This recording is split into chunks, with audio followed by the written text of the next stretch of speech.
عن عائشة أم المؤمنين أنها قالت: أول ما بدأ به رسول الله صلى الله عليه وسلم من الوحي الرؤيا الصالحة في النوم، فكان لا يرى رؤيا إلا جاءت مثل فلق الصبح، ثم حبب إليه الخلاء، وكان يخلو بغار حراء فيتحنث فيه، وهو التعبد الليالي ذوات العدد قبل أن ينزع إلى أهله ويتزود لذلك، ثم يرجع إلى خديجة فيتزود لمثلها، حتى جاءه الحق وهو في غار حراء، فجاءه الملك فقال: اقرأ.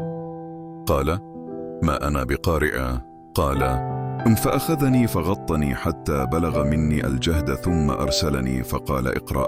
قلت: ما أنا بقارئ. فأخذني فغطني الثانية حتى بلغ مني الجهد، ثم أرسلني فقال: اقرأ. فقلت: ما أنا بقارئ. فأخذني فغطني الثالثة ثم أرسلني فقال: اقرأ باسم ربك الذي خلق، خلق الإنسان من علق، اقرأ وربك الأكرم. D'après Aïcha, la mère des croyants, la première révélation faite au messager d'Allah, que la paix et les bénédictions soient sur lui, se présenta sous la forme de rêves véridiques. Chaque rêve qu'il faisait se réalisait comme la lumière de l'aube. Puis, on lui fit aimer la solitude, et il se retirait dans la grotte de Hira, pour y faire des adorations pendant plusieurs nuits, avant de retourner à sa famille, pour se procurer des provisions pour le voyage.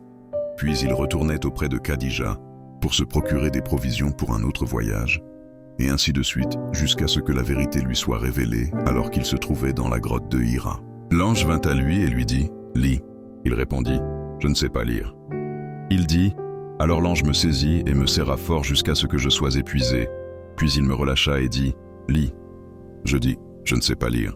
Il me saisit alors et me serra une seconde fois jusqu'à ce que je sois épuisé. Puis il me relâcha et dit: lis. Je dis: je ne sais pas lire. Il me saisit alors et me serra une troisième fois.